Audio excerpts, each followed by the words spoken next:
If you follow me on any social media, links in the description by the way, you would have known that I've been trying to build a test bench for around a month now actually, and I've ran into issues. Yeah. This video isn't scripted or anything, so just feel free to minimise the tab if you want, instead of just watching me just waffle.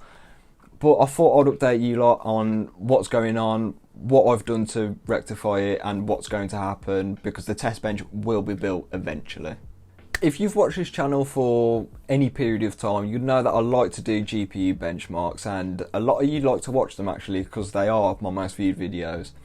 However, most of the benchmarking, well, that's a lie, all of the benchmarking is done on that PC over there. That's my main PC, that's the one I use for gaming, video editing, admin, university work, the lot.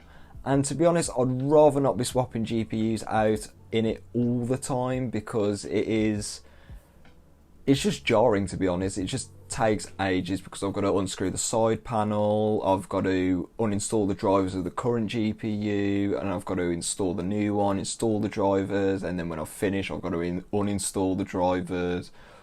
All of that, it just takes a while. This is why I'd rather just have a dedicated system where I can just plug the GPU in and just go from there. I don't have to have that system up running 24/7 like I do with my main system. This just reduces the hassle of doing GPU benchmarks, as I can just turn around because it's on my workstation instead of my main desk, so I can be doing other work or just playing Minecraft or something like that, and I can just turn around, run a benchmark, come back. It's just going to make GPU benchmarking a lot easier, so I can pump more of them videos out for you, so stay subscribed for that. And the issue which I ran into with building this system was the CPU. I bought it brand new from eBay and it came in this condition. I don't know what happened to it, but it clearly isn't new, and yeah, the condition isn't great. It looks like it's been battered. To be honest, in all honesty, I think it's been dropped, I'll be honest, because the IHS just looks fine. It looks like a brand new CPU. There's no thermal paste which has been on it, anything like that.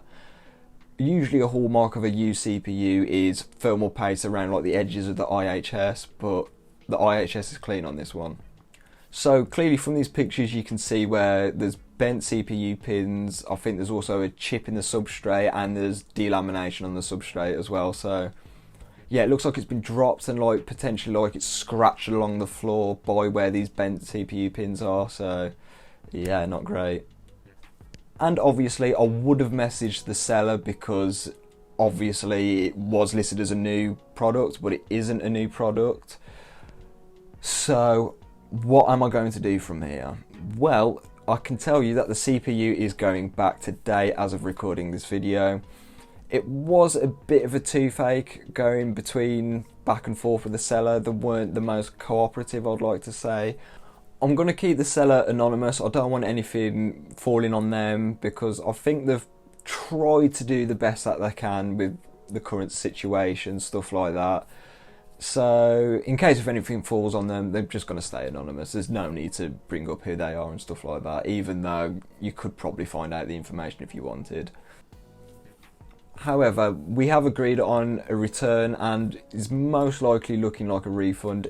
If not, it's going to be a repair, which would be the least favourable of the situations, because I do have a new CPU coming. More on that in a bit. But if I get a refund, happy days. But if I get a repair, like, I'll just sell it to my brother or something like that. He's still on a 1600X, so it'd be quite a good upgrade for him.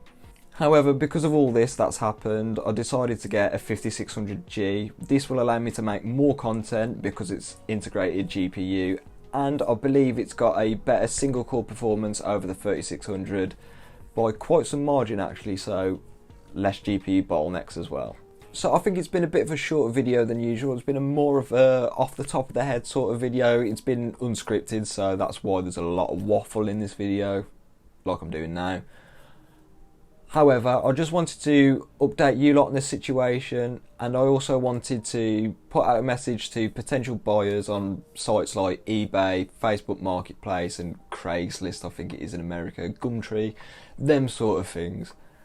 just check the product you're receiving and it will make your life a lot easier. I was quite lucky with this. I checked the CPU before I put it into the socket, so I have some ground to stand on here. But just check the products you're receiving from sites like eBay and Facebook Marketplace, them sort of sites, so you don't get shafted basically.